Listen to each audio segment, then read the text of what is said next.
지난 시간에 저희는 솔로몬의 영광을 이야기를 했어요. 가장 영광스러운 이야기가 바로 스바 여왕의 방문이라고 했습니다. 왜냐하면 스바 여왕의 방문을 통해서 솔로몬의 지혜가 얼마나 뛰어난가, 얼마나 전 세계로 퍼질 만큼 주변 나라 사람들이 와서 궁금해할 만큼 솔로몬의 지혜가 정말 뛰어나고 그의 영광이 대단하다는 것을 이 열왕기 저자는 스바 여왕의 방문을 통해서 우리들에게 알려줍니다. 그리고 솔로몬의 스바 여왕의 방문뿐만 아니라 솔로몬의 재산, 그다음에 솔로몬 그러니까 식탁에서 얼마나 많은 사람이 밥을 먹었는가, 이런 이야기들을 통해서 솔로몬이 대단한 부를 가지고 있다는 사실 또한 저희들이 이제 이야기를 나누었습니다. 이렇게 큰 영광을 나누고 있었어요. 그러니까 여기까지는 솔로몬의 밝은 면이에요. 솔로몬의 이 지혜를 통해서 얼마나 큰 그 업적을 남겼는가. 성도 짓고 성전도 짓고 나라를 부유하게 하고 명성도 높이고 그 명성을 통해서 하나님의 이름까지 아주 영화롭게 만들었다라는 솔로몬의 밝은 면을 이제 이야기를 했고, 11장부터는 솔로몬의 어두운 면을 이야기를 합니다. 어두운 면은 그렇게 길게 이야기하지는 않아요. 그렇지만 솔로몬의 가장 어두운 면이 무엇이냐면 이방신들을 섬겼다는 것이죠. 그것이 이제 오늘 11장의 이야기입니다. 그리고 그 어두운 면이 왜 그런 어두운 면들이 생기게 됐는가에 대해서 이제 오늘 이야기를 하고 있습니다.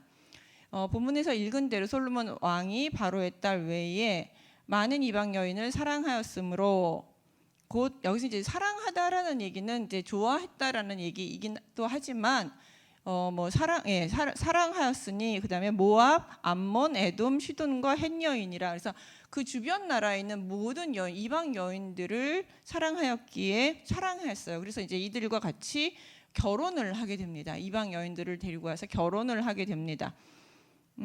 그리고 이제 여호와께서 일찍이, 근데 이 일에 대해서 뭐라고 말씀하셨느냐면 신명기에 나오는 이야기예요. 이 부분이 왕은 절대 이방 사람들과 결혼을 해서는 안 된다라는 거. 그다음에 왕뿐만 아니라 이스라엘 백성에게 대해서도 너희들은 반드시 하나님의 백성 이스라엘과 결혼해라라고 말씀을 하셨죠.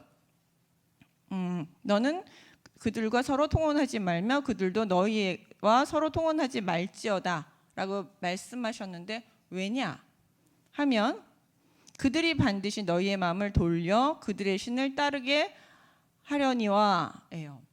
그러니까 이방 사람들과 자꾸 결혼을 하게 되고 언약을 맺게 되다 보면 그들의 신들을 접하게 되고 그들의 신을 섬길 수밖에 없는 환경들이 조성이 된다는 것이죠.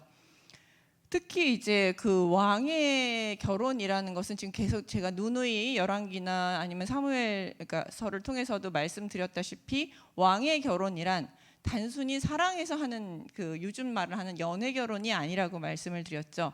정략 결혼이라고 말씀을 드렸어요. 정략 결혼이라 함은 그 나라의 공주를 데리고 오거나 그 나라의 귀족과 결혼을 할 때에 거기에 걸맞는 조약을 세웁니다. 결혼 언약을 쭉 만드는데 그 중에 하나들이 내가 그 나라로 가더라도 내가 섬기고 있는 신은 그대로 섬기겠다, 이런 조약들이 항상 들어가기 마련입니다. 그러니까 그 공주를 데려온다든지 신부를 이방에서 데리고 온다는 것은 그 신을 같이 인정하고 그 왕궁에서라든지 아니면 왕궁을 좀 떠나서라든지 어느 곳에서라도 그 공주나 데리고 온 왕비가 그 신을 섬길 수 있는 자리나 장소를 제공하겠다라는 의미예요.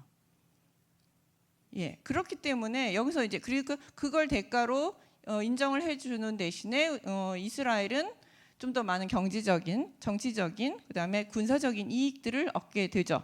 시돈의 공주와 만약에 결혼을 한다 그러면 시돈과의 상권, 지난번에 시돈이 되게 중요한 곳이라고 말씀을 드렸어요. 거래를 하는 데 있어서 가장 중요한 항구 도시이자 지중해 무역권을 가지고 무역 상권을 쥐고 있는 나라이기 때문에 솔로몬이 지중해를 통해서 무역을 하고 싶으면 시돈과 아주 친해야 되거든요. 그래서 이제 다윗도 시돈과 친했어요. 그다음에 이제 솔로몬도 그걸 이어받아서 시돈과 친하게 지냈어요. 근데 이제 다윗과 솔로몬의 차이는 뭐냐? 다윗은 시돈과 친했지만 거기서 결혼하지는 않았어요. 그냥 무역 어떤 조약 관계를 통해서 서로의 필요를 물물교환하는 형식으로, 그다음에 깊은 언약과 신뢰 이런 것들을 바탕으로 해서 시돈과 좋은 우호적인 관계를 맺었는데, 솔로몬은 이제 좀 더 우호적인 이익을 얻기 위해서 그런 조약 관계보다는 결혼 관계가 조금 더 친밀하잖아요. 좀 더 친밀한 관계가 되면 좀 더 많은 이익을 누릴 수 있겠죠. 많은 혜택들을 누릴 수 있다 보니 결혼 관계까지 이제 넘어가게 된 것이죠. 그래서 모압, 암몬, 에돔, 시돈, 헷, 이게 이제 참 재밌는데, 이게 다 그 당시 다윗이 점령했던 지역들이에요. 에돔도 그렇고 모압, 암몬, 에돔, 시돈, 이 지역들이 시돈은 이제 동맹 관계 속에 있었던 것이고, 모압이나 암몬이나 에돔은 전부 다윗이 점령해서 무력으로 점령해서 이제 그들에게 조공을 받으면서 평화한 시대를 만들었었는데, 솔로몬은 굳이 뭐 싸울 게 뭐 있느냐, 그냥 결혼 동맹으로 맺으면 우리가 좀 더 평화롭게 그 평화를 좀 더 유지할 수 있지 않겠느냐, 동맹 관계는 더 확실하게 되고 평화를 누릴 수 있지 않겠느냐라고 생각을 한 거죠. 전략적으로 보면 나쁜 전략은 아니에요. 싸우지 않고 얻을 수 있으면 가장 전략적으로 봤을 때 좋죠. 나쁜 전략은 아닙니다. 아마 솔로몬은 머리가 좋아서 지혜가 많아서 이런 전략들을 택한 것 같습니다. 그러나 문제는 하나님께서 하지 말라고 하셨다는 것이죠. 이런 것들을 하지 말라라는 것. 분명히 신명기에서도, 신명기뿐만이 아니에요. 사사기라든지 여호수아라든지 사사기라든지 사무엘서라든지 앞부분에서 이런 이야기들은 계속 반복되어서 나왔어요. 하지 말라라고 하셨어요. 그런데 하셨죠. 했죠. 그리고 그 하나님의 염려대로 그들이 솔로몬이 이제 왜 그랬느냐라면 그들이 솔로몬을 사랑하였다. 이게 이제 두 번째 이유예요. 첫 번째 이유는 하나님이 솔로몬이 이 방법을 택한 첫 번째 이유는 전쟁보다는 결혼 서약으로 하는 것이 훨씬 많은 이익을, 편안함과 많은 이익을 갖다 준다는 것이 첫 번째 이유고, 두 번째는 그들을 사랑하였다라고 합니다. 그러니까 솔로몬이 한편으로는 상당히 색을 밝히는 인간이라고 볼 수 있는 것이죠. 10명의 아무리 동맹을 많이 맺는다고 할지라도 여기 보면 왕이 후궁이 700이요 첩이 300명이라고 이야기합니다. 지나치게 많은 숫자예요. 이거는 그가 이제 부유함과 정치적 안정을 얻고 그다음에 부유함을 얻은 다음에 그 다음으로 넘어간 단계가 뭐냐 하면은 색이라는 것이죠. 여성들을 많이, 이 정도가 되면 거의 심각하죠. 이 정도가 되면 상당히 심각한 정도로 여성을 많이 밝혔다라는 것을 알 수 있습니다. 그리고 그런 이제 여성들을 너무 많은 아내들을 두고 많은 첩들을 둠으로써 결국 그의 마음은 어느 쪽으로 돌아서느냐면 여성들에게로, 아내들에게, 자기가 취했던 아내들, 예쁜 이 아내가 좋고 저 아내가 좋고 저 아내가 좋다는 그 아내에게로 마음이 돌아서게 됩니다. 누구에게서? 하나님에게서. 여기서 이제 돌아서는 대상이 있겠죠. 하나님을 바라보던 시선에서 그 여인들에게로 마음이 돌아서게 됩니다. 성경의 2절 마지막 부분에 솔로몬이 그들을 사랑하였더라라는 이야기를 하는데, 여기서 사랑한다는 이야기는 그냥 사랑한다는 정도가 아니라 동사를 뭘로 썼느냐면 다바크라는 동사를 썼는데, 이게 들러붙다라는 뜻이에요.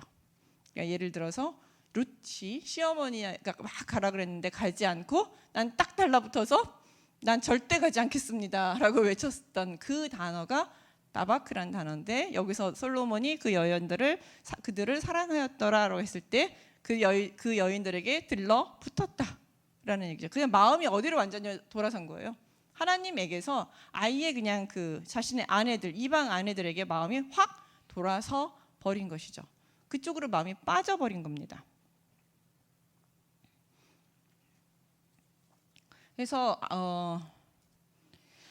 그러니까 그러면서 이제 어떤 일들이 벌어지게 되느냐, 여자 여인들에게 마음이 빠지고 그대로 빠지다 보니 나이가 많아지면서 점점 나이가 많아지면서 그 여인들이 그의 마음을 돌려 다른 신을 따르게 하였으므로 왕의 마음이 그 다윗 아버지의 마음과 같지 아니하며 그 하나님 여호와 앞에 온전하지 못하였으니, 점점 이제 아내들에게, 이방 아내들에게 마음이 들러붙더니 이제 이방 아내들이 섬기는 누구에게로?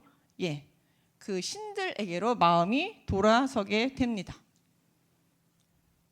부인이 예쁘면 뭐 처갓집 말뚝에라도 절을 한다라고 얘기하는 것처럼 그 여인을 그 아내가 마음이 너무 들고 너무 좋으니 우리 한번 오늘은 우리 신전에 와서 한번 예배를 드려주셨으면 좋겠습니다. 우리 제사에 한번 참여해 주세요. 이렇게 부탁을 하면 솔로몬이 그거 거절 못하고 그래 가지, 나도 가지, 뭐 이러면서 이제 한 번씩 참여하다 보니 점점 이방 신에게 제사 드리는 것에 대한 거부 반응이 없어진 거죠. 한 번이 어렵지, 한 번, 두 번이 어려운 것이지 계속 하다 보면 그게 그렇게 어려워지지 않아요. 우리도 잘 알잖아요. 우리 처음 이제 이건 뭐 그 똑같은 예는 아니지만 온라인 예배 드렸을 때 너무 이상했죠. 야, 이게 예배냐? 우리 엄청난 거부감을 가지면서 어쩔 수 없으니까 할 수 없지. 막 그러면서도 그 온라인 예배를 드리면 엄청 죄 짓는 것 같고 참 이게 예배 같지 않은 것 같고 이러면서 내가 신앙생활은 제대로 유지할 수 있겠나 싶고 막 교회 문 다 닫는 건 아니냐. 하여튼 오만 생각을 하면서 참 마음 힘들게 저희들이 온라인 예배를 드렸던 때가 있습니다. 그러나 지금은 온라인 예배도 하나의 예배 형식으로 자리를 잡아버렸어요. 많은 사람들이 이제 대부분은 오프라인으로 나오는데 또 많은 일정 부분의 사람들은 온라인 예배를 그냥 드립니다. 더 이상 그것에 대한 거부 반응이 없습니다. 그러니까 그런 것처럼 그렇다고 지금 온라인 예배를 드릴 수밖에 없는 분들에 대해서 제가 비난하는 것은 아니지만 어쨌든 저희들 마음은 한번 뭐가 시작하기가 어렵죠. 한번 시작하고 나면 그것을 계속 진행해 나가는 것들이 되게 쉬워진다는 것이에요. 제가 어디 단체에서 이제 회의를 하는데요. 계속 오프라인으로 모이자 하는데 안 돼요. 한번 온라인 회의의 편리함을 알아버렸기 때문에 오프라인으로 절대 안 모여집니다. 시간 맞추는 것도 이제 너무 힘들어하고 거기까지 나가는 1시간, 돌아오는데 1시간 만나서 뭐 하고 하는 거를 너무 힘들어해서 이제는 대부분 다 줌으로 회의를 해요. 그게 일상화가 됐거든요.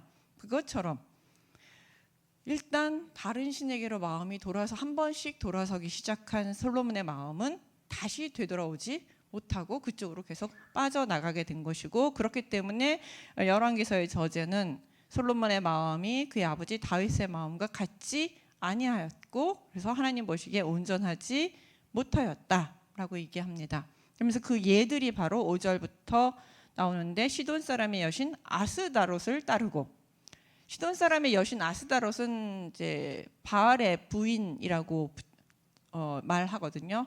바알의 부인이면서 전쟁의 여신이기도 하고 풍요의 여신이기도 하고 뭐 여러 가지 기능들을 합니다. 행운의 여신이기도 하고 다양한 신의 모습을 가지고 있어요. 여기서 나와서 이제 아테네라는 이야기도 합니다. 지혜의 여신, 아테네가 이제 여기서 왔다라고 얘기하기도 합니다.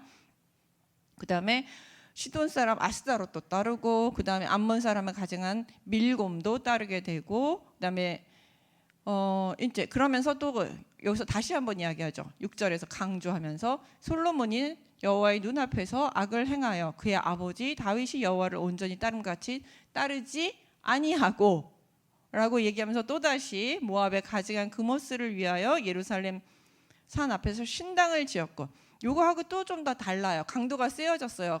그 앞부분에서는 아스타롯을 따르고 그다음에 밀곰을 따르고라고 하면서 뭔가 같이 한 번씩 가서 제사를 참여하는 정도에서 그친 반면 그 7, 6절 반복 구문이 나온 다음부터는 뭐라고 하냐면 산당을 지어요. 그것도 예루살렘 앞 산에 산당을 지었고, 암몬 자손의 가증한 몰록을 위하여서 그같이 하였으니 그러니까 산당까지 지어가면서 이제 그들의 산당을 지었다는 것은 그 왕비나 아니면 그 측근들만 제사를 거기서 드리는 것이 아니라 백성들도 와서 거기서 이제 제사를 드릴 수 있게 된다는 것이에요. 산당은 공적인 장소잖아요. 그러니까 누구든지 원하면 산당에 와서 그 신에게 절을 할 수 있고 신에게 제사를 드릴 수도 있는 상황이 된다는 것이죠. 그러니까 점점 상황이 안 좋아지는 거예요. 궁전에서 드리던 그 예배 제사에 참석했던 솔로몬이 아예 공식적으로 제단을 만들어서 거기서 제사를 지낼 수 있도록 만들고 백성들도 와서 제사를 지낼 수 있게 만들었다는 것이죠. 즉 점점점 이스라엘 안에 이방 신들을 퍼뜨리고 있는 모습을 볼 수 있습니다. 그가 또 그의 이방 여인들을 위하여 다 그와 같이 한지라 그들이 자기의 신들에게 분향하며 제사하였더라. 예, 이렇게 솔로몬이 이제 점점 이방 신을 섬기고 있는 모습들을 보여줍니다. 이 모습이 바로 하나님 다윗과 다른 모습이에요. 우리가 이제 사무엘서를 보면 다윗이 참 잘한 부분도 있지만 다윗이 말년에는 참 잘못했어요. 예. 간음을 하질 않나, 사람을 죽이지를 않나, 참 어리석은 그 선택들을 많이 하면서 자신의 아들 둘, 딸들, 하여튼 집안에 엄청난 비극들을 겪게 됩니다. 그러나 하나님께서 다윗을 끝까지 놓지 않고 그를 그래도 선한 왕으로 인정하신 이유는 딱 하나예요. 그 와중에도 다른 신을 섬긴 적은 한 번도 없습니다. 하나님을 좀 멀리했다가 하나님께 가까이 갔다가 하나님하고 친했다가 좀 멀어졌다가 하는 그런 과정. 그래서 하나님하고 친했을 땐 참 지혜로웠다가 하나님과 멀었을 땐 참 어리석고 범죄까지 저지르는 그런 악한 모습도 보였지만 그럼에도 불구하고 그는 한평생 하나님을 떠난 적은 없습니다. 끝까지 그의 신앙은 가지고 갔던 것이죠. 그렇기 때문에 하나님께서는 다윗을 높이 평가하신 것입니다. 그러니까 하나님은 인생을 평가할 때 요 끝부분만 보시는 게 아니라 처음부터 끝까지 전체적으로 그가 어떻게 지냈는가를 평가하신다는 것이죠. 그런데 솔로몬은 그렇지 않았습니다. 다른 신을 섬겼다는 것이죠. 그래서 하나님께서 이거를 그대로 두신 건 아니에요. 9절을 보시면 솔로몬이 마음을 돌려 이스라엘의 하나님 여호와를 떠남으로 여호와께서 그에게 진노하시니라. 여호와께서 일찍이 2번이나 그에게 나타나시고 이 일에 대해 명령하사 다른 신을 따르지 말라 하셨으나 그가 여호와의 명령을 지키지 아니하였으므로. 하나님은 솔로몬을 너무 사랑하셨어요. 아끼셨어요. 그래서 솔로몬의 일천 번제를 받으시면서 그에게 지혜와 부와 장수까지도 내리실 만큼 그를 참 사랑하셨어요. 그리고 막내이지만 그를 왕으로 세우셨고 그가 잘 되기를 정말로 바라셨던 것이죠. 그러니까 잘 되기를 원하고 그가 이스라엘을 훌륭히 잘 다스리기를 원해서 그 모든 것들을 선물로 주셨는데 솔로몬이 이제 다른 행동, 하나님을 떠나는 악한 행동들을 하니까 하나님께서는 바로 처분하지 않으시고 2번이나 나타나셨어요. 2번이나 솔로몬아, 그래서는 안 된다. 그 모든 우상들을 버리고 나에게로 돌아와라. 그건 나를 떠나는 행위다. 라고 선지자를 통해서 혹은 꿈을 통해서 하나님께서는 솔로몬에게 경고를 하셨습니다. 다른 신을 섬기지 말라고. 이거는 하나님이 정말로 솔로몬을 사랑하셨다라는 증거예요. 분명 이게 그러니까 경고 없이 하나님께서 솔로몬을 심판하신 게 아니라는 것입니다. 우리도 분명히 내가 잘못하고 있을 때 경고들이 있어요. 내가 잘못하고 있거나 뭔가 실수하고 있을 때 분명히 경고들이 있습니다. 하나님하고 친밀할 때는 그 경고들을 빨리빨리 잘 깨달아요. 그래서 내가 거기서 멈추거나 이렇게 하면 안 되겠구나라고 반성하고 돌이키고 다시 돌아오게 됩니다. 그러나 우리가 너무나도 많이 악해지거나 너무 하나님께 멀어졌을 때 아니면 하나님 그거보다는 이게 더 낫지 않습니까 하면서 내 자아가 너무 강해지게 되면 하나님의 경고를 우리가 무시하게 됩니다. 솔로몬은 아마 이때에는 이제 하나님의 경고를 무시하는 상황으로 들어가게 됐습니다. 왜냐하면 자신이 이방 여인들과 결혼함으로써 너무 잘 살고 있잖아요. 나라는 풍요해졌고 다른 신을 좀 섬기는 게 좀 어때? 그렇더라도 우리가 좀 잘 살고 있고 풍요롭고 평화로운 그런 시대를 구가하고 있잖아요. 그러니까는 이것만으로 나는 충분합니다. 하나님, 뭐 더 이상의 내가 뭐 충분하다고 생각을 한 것이죠. 그래서 이것만으로도 충분하니까 내가 경고를 받더라도 솔로몬은 무시하게 된 것이고, 하나님을 무시했다는 것은 하나님과 솔로몬의 관계가 거리가 멀어졌다는 것을 의미하는 것입니다.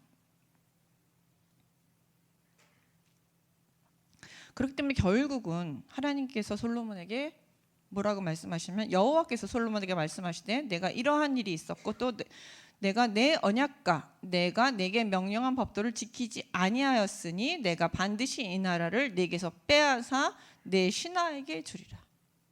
하나님께서는 하나님을 노골적으로 무시하는 솔로몬, 왜냐하면 경고가 있었음에도 불구하고, 하지 말라고 말씀하셨는데도 불구하고 회개하지 않고 돌이키지 않고 그냥 이방 아내들과 딱 들러붙어서 이방 신을 섬기고 있는 솔로몬에 대해서 하나님께서는 이제 심판 선언을 하시는 것이죠. 그래서 이 나라를 너에게서 빼앗아서 신하에게 주겠다. 그러나 내 아버지 다윗으로 인해서 내 세대에는 이런 일이 일어나지 아니하리고 내 아들의 손에서 빼앗으리라. 오직 내가 이 나라를 다 빼앗지 아니하고 내 종 다윗과 내가 택한 예루살렘을 위하여 한 지파를 내 아들에게 주리라. 그러니까 지금 분명히 네가 잘못했기 때문에 내가 이 너에게 심판을 주겠지만 너가 아니라 네 아들 때에서 이 나라는 이 다윗 왕위가 분명히 조각날 것이다라고 말씀하세요. 이 나라를 신하에게 줄 것이다. 다른 사람, 그 신하가 이제 여로보암이거든요. 여로보암에 줄 것이고, 그다음에 너네 다윗 왕가는 내가 남겨줄 것이다. 왜냐? 내가 다윗과는 용서를 약속을 했기 때문에 다윗 왕가를 위해서는 두 지파만 남겨주겠다. 그래서 유다와 베냐민만 이제 하나님께서 다윗 왕가로 남겨주시고 나머지 10지파는 여로보암에게로 넘어가게 됩니다. 네 아들 때에서 이런 일이 일어날 것이다라고 하나님께서 심판하십니다. 여기에 대한 솔로몬의 반응이 없어요. 회개했다는 말이 끝까지 나오지 않아요. 그러니까 심판이 이 심판대로 그대로 실행될 것이라고 이야기합니다. 만약에 여기서 솔로몬이 또 울면서 하나님 앞에 회개를 했다라면 역사는 좀 달라졌을지 모르겠습니다. 그러나 솔로몬은 이미 회개할 시간과 기회를 다 놓쳤고 회개하지도 않게 되었다는 것이죠. 참, 우리는 여기서 지혜가 무엇인지 한번 생각해 보게 됩니다. 지혜란 무엇일까? 솔로몬에게 하나님께서는 정말 큰 지혜를 주셨거든요. 너무 많은 지혜를 주셨는데 그 지혜를 이용해서 나라를 부강하게 만들었지만 또한 그 지혜를 이용해서 어떻게 하면 좀 더 편안하게 힘들지 않게 나라를 부유하게 살 것인가, 군사적으로 강력하게 살 것인가도 또한 생각하게 됩니다. 우리가 여기서 생각해 볼 건 지혜가 있어. 그런 걸 다 해도 좋으냐? 지혜가 있어서 그런 걸 다 해도 좋으냐? 그리스도인들은 아니라는 것이죠. 지혜는 한계가 있다는 것이죠. 뭐냐?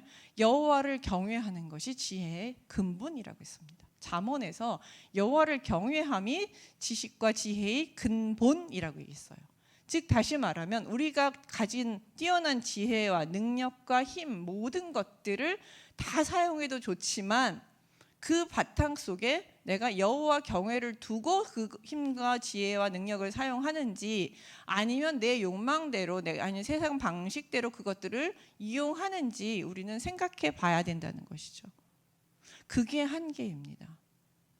나에게 주어진 것들을 다 써도 좋아요. 하나님께서는 우리에게 주시고 싶어 하세요. 복도 주시고 싶어 하시고 재물도 주고 싶어 하시고 부귀와 영화 모든 걸 다 주고 싶어 하세요. 근데 한계는 딱 정하셨어요. 그 바탕 안에 여호와 경외가 있느냐 없느냐라는 것이죠. 여호와 경외를 품고 여호와를 경외하는 마음과 삶의 방식으로 그 지혜들을 이용하고 그 재물들을 이용하고 권력들과 모든 것들을 이용하는 것에 대해서는 하나님이 기뻐하십니다. 그렇게 하라고 주셨어요. 야, 그래, 많이 해. 이렇게 해서 사람들도 이렇게 하고 너가 높아지는 것도 나는 기쁘다. 이렇게 말씀하십니다. 솔로몬의 영화를 하나님이 참 기뻐하셨잖아요. 세상에 널리 솔로몬의 지혜가 널리 알려지면서 하나님의 이름이 널리 알려지니 참 하나님이 기뻐하셨어요. 그러나 여호와 경외가 사라진 지혜, 자신의 욕망대로 자신의 생각대로 자신의 이익을 위해서만 사용하는 지혜에 대해선 하나님께서 그래서 잘못된 판단으로 계속 넘어가는 지혜에 대해선 하나님께서 분명히 경고하시고 그렇게 하지 말라고 말씀하시면서 잘못 사용했을 때는 하나님께서 심판도 내리신다는 것이죠. 우리가 받은 달란트를 어떻게 사용할 것인가 이제 우리 항상 고민을 하게 됩니다. 달란트가 참 좋은 것이에요. 하지만 여호와 경외를 잊지 않은 달란트가 정말 귀한 달란트이지 여호와 경외를 잊은 달란트는 오히려 우리에게 재앙으로 다가올 수 있습니다. 머리 좋은 사람이 범죄를 일으키면 더 나빠요. 더 악해요. 예. 머리 좋은 사람들, 돈 있는 사람들, 힘 있는 사람들이 범죄를 일으키면 더 악한 범죄, 가장 더 나쁜 범죄들을, 죄를 저지를 수 있는 것이기 때문에 그렇습니다. 이게 솔로몬의 지혜를 통해서 우리에게 주시는 하나님의 큰 교훈 중에 하나라고 생각을 합니다. 여러분들도 참 많은 것들을 받고 계신데 그 가진 것들을 내가 여호와 경외를 바탕에 놓고 쓰는 건지 나의 세상 욕망을 위해서만 사용하고 있는 것인지를 우리가 한번 생각해 볼 필요가 있겠습니다. 그 다음에 이제 나오는 게 솔로몬의 대적에 대한 이야기들이에요. 여태 이제 이 솔로몬의 대적에 대한 이야기가 솔로몬의 대적이 솔로몬 시대에 없었던 게 아니에요. 그 이야기들 가만히 들여다보시면 참 재밌습니다. 보면 여호와께서 에돔 사람 하닷을 일으켜 솔로몬의 대적이 되게 하시니 그는 왕의 자손으로서 에돔에 거하였더라라고 얘기합니다. 여기서 솔로몬의 대적이 이제 일어나게 됩니다. 평화, 샬롬, 솔로몬 시대하면 샬롬, 평화. 그렇기 때문에 이제 예루살렘 성전도 지을 수 있었고 큰 평화를 누릴 수 있었는데 이제 주변 나라의 공격을 받게 되고 그 다음에 이제 하나님께서 안전한 성벽을 거두어 가셨죠. 하나님께서 안전한 피난처가 되셨고 그 방벽이 되셨는데 하나님께서 이제 그 안전한 방벽을 거두어 가시니 대적들이 준동하게 됩니다. 그 첫 번째 대적이 하닷이고 그 사람은 에돔 사람이에요. 에돔의 왕의 아들입니다. 전에 다윗이 에돔에 있을 때에 군대 지휘관 요압이 가서 죽임을 당한 자들을 장사하고 에돔의 남자들을 다 쳐 죽였는데 이제 다윗 살았을 때 에돔과 극심한 전쟁을 했고 에돔을 이제 결국은 다윗이 정복을 하게 됩니다. 그 정복하고 에돔이 속국이 됐는데 그때 남자들을 다 죽이는데 그 죽일 때 16절에 보면 요압이 에돔의 남자를 다 없애기까지 이스라엘 무리와 함께 6달 동안 그곳에 머물렀다라고 얘기합니다. 그러니까 에돔의 여기서 남자들은 전쟁을 할 수 있는 남자들을 얘기해요. 그러니까 군사들을 전부 다 죽였는데 그게 6개월 정도, 상당히 좀 잔인할 정도로 많은 사람들을 죽이게 됩니다. 근데 이제 그 시대에 하닷이라는 하닷은 그때 어린 아이였어서 그의 아버지의 신하 몇몇이 이 하닷을 빼돌려서 애굽으로 도망을 가게 됩니다. 네, 그래서 애굽으로 도망을 갔고 일종의 망명을 가게 됐고 애굽 왕 바로가 이를 받아줍니다. 에돔에서 온 이 하닷을 자신에게 받아주고 먹을 것과 집과 양식과 토지를 주었어요. 그러니까 토지를 주게 됩니다. 이게 왜 이제 애굽은 이 당시 다윗 시대에는 애굽과 그 다윗이 별로 친하지 않았거든요. 그러니까 에돔하고 다윗도 안 친하고 다윗과 그 애굽도 안 친하니 애굽으로 에돔이 애굽으로 이제 도망을 가게 된 것이죠. 그리고 이제 이 하닷에 대해서 애굽 왕 바로가 매우 극진하게 대접을 합니다. 어느 정도냐 하면 그 하닷이 바로 눈앞에 크게 은총을 입었더니 바로가 자기의 처제 곧 왕비 다브네스의 아우를 그의 아내로 삼으며 하닷과 자신의 처제를 결혼시킵니다. 그리고 그의 아들을 거기서 이제 아들을 하나 낳게 되는데 그누빗이라고 하는데 그 그누빗은 이 이모, 그러니까 왕의 아내죠. 다브네스가 그의 아이를 바로의 궁중에서 젖을되게 하매 그 그누밭이 바로의 궁에서 바로의 아들 가운데 있었더라. 그러니까 이 하닷의 아들을 그 바로가 자신의 아들처럼 키우게 되죠. 마치 이제 뭐라 그럴까요? 옛날에 모세가 바로의 궁전에서 같이 컸던 것처럼 그렇게 이제 애지중지하게 아주 귀하게 키워줍니다. 이렇게 크고 있다가 하닷이 이제 어떤 일을 벌이게 되냐면, 하닷이 애굽에 있어서 다윗이 그의 조상들과 함께 잔 것과 군대 지휘장관 요압이 죽은 것을 듣고 바로에게 가로되 나를 보내어 내 조국으로 돌아가게 하옵소서. 바로가 그에게 이르되 내가 너와 함께 있어 무슨 부족한 것이 있기에 네가 가려고 하느냐라고 하니까 그가 부족한 것은 전혀 없습니다. 그러나 모쪼록 나를 보내옵소서라고 이야기를 해요. 왜냐? 이제 에돔으로 다윗 자신의 정적이자 가장 강력한 왕이었던 다윗과 그다음에 그의 가장 무시무시한 군대장관 요압이 죽었다는 소리를 듣고 솔로몬이 왕이 됐다는 소리를 듣고 이제 그에게 본격적으로 복수하기로 옆에서 반역을 일으키고 복수하기로 결심을 했고 계속 괴롭히기로 결심을 했기 때문에 그가 이제 에돔으로 돌아갑니다. 그래서 에돔으로 돌아가서 그곳에서 힘을 키워서 계속해서 솔로몬의 이제 말년 부분에 있어서 계속 솔로몬을 공격하는 거죠. 에돔이 솔로몬을 계속 공격하고 괴롭히면서 이제 그렇게 점점 하닷은 성장해 나가게 됩니다. 그러니까 이 적이 없었던 것은 아니에요. 그동안 하나님이 솔로몬을 지켜주실 동안에는 이 사람은 어디에 있었냐면 애굽에 있었어요. 애굽에서 애굽에서 있었고 애굽에서 잘 살다가 그 다음에 하나님께서 그 보호막을 거두셨을 때 이 하닷은 솔로몬을 공격하고 솔로몬을 계속해서 괴롭히기 시작했다라는 것이죠.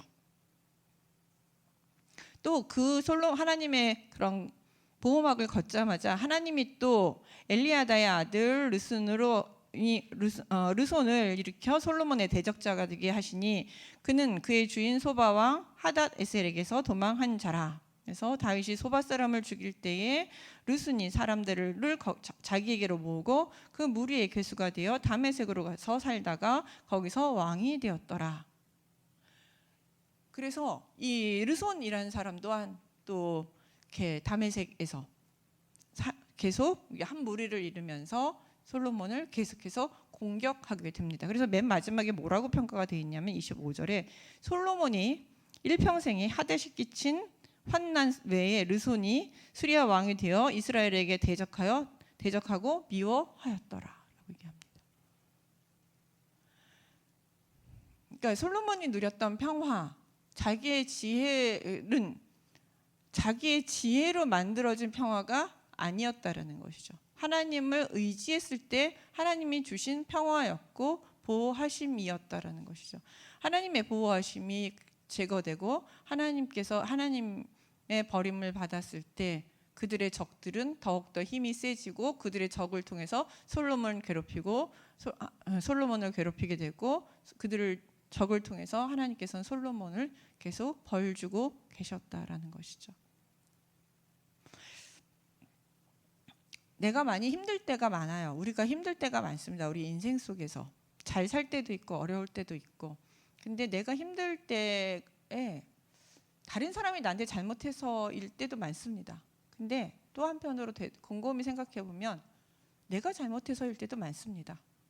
네, 그러니까 우리는 그걸 잘 판단할 필요가 있습니다. 다른 사람이 잘못해서 내가 힘들 때도 있지만 내가 지금 잘못해서 내가 문제가 있어서 내가 지금 하나님과의 관계 속에서 하나님이 주신 지혜를 제대로 받지 못해서 혹은 내가 하나님과 관계가 좀 멀어져서 하나님의 은총과 좀 멀어져서 힘들어질 때도 있습니다. 뭐 항상 어려운 것이 다 그건 아니지만 그러나 하나님의 이렇게 보호하심 속에 있을 때는 우리가 잘 모르지만 이렇게 하나님의 보호하심이 딱 떨어지는 순간을 보면 그리고 내가 나의 참 많은 어려움이 생기는 걸 보면 하나님이 나를 참 많이 보호하고 계셨구나, 나를 참 많이 지켜주시고 계셨구나라는 것을 깨닫게 되는 것이. 그건 걷어가 봐야 알아요. 내가 그 속에서 누리고 살 때는 잘 몰라요. 그러니까 우리가 그거를 빼앗기기 전에 네, 우리가 미리미리 하나님 앞에 주신 은혜를 늘 감사하면서 내가 하나님만을 바라보고 하나님 오늘도 지켜주셔서 감사합니다. 오늘도 내가 하루를 이렇게 잘 살 수 있게 해주셔서 감사합니다. 라고 생각하면서 하루하루 감사하는 삶을 살면 참 좋겠다라고 생각합니다. 그것이 바로 하나님께서 원하시는 우리에게 복을 주시는 이유세요. 뭐 우리에게 큰 사역을 원하시는 것도 큰 업적을 원하시는 그런 경우도 간혹 있지만 그러나 우리 같은 소소한 사람들, 평범한 사람들에게 하나님 원하시는 건 하나님을 떠나지 않고 하나님이 주신 그 안전한 방어벽 속에서 안전한 곳에서 주신 은혜 누리면서 하나님 감사합니다. 하나님께서 오늘도 이렇게 저희를 지켜주셔서 감사합니다. 하나님 내일 제가 하나님 그러니 하나님 제가 주님의 뜻 안에서 잘 살게 해 주십시오. 하나님이 주신 지혜에 따라 제가 오늘 하루도 내일도 사람들에게 은혜를 베풀면서 살게 해 주십시오. 이게 우리 소소한 사람들이 할 수 있는 하나님께 드릴 수 있는 기도가 아닐까 생각합니다. 제가 토요일 날 저희 엄마를 만나고 왔어요. 근데 무슨 얘기를 하다 이게 끝에 이제 저희 엄마도 연세가 좀 있으시니까 교회가 머니까 교회가 이제 저희 엄마는 소망교회를 다니셨고 지금은 그 수지 근처에 계시니까 좀 교회가 멀어요. 그러니까 날씨가 춥거나 미끄럽거나 막 이러면 교회 가기가 너무 힘드시니까 온라인 예배를 드리신다고 하시더라고요. 근데 이제 요즘 설교에는 교회 반드시 나와야 되고 막 열심을 내야 되고 막 이런 설교를 계속 들으신대요.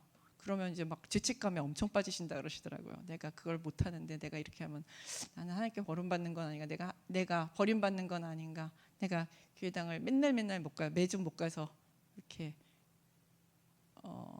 그리고 하나님께 벌을 받는 건 아닌가 이런 생각도 드신다고 하시더라고요.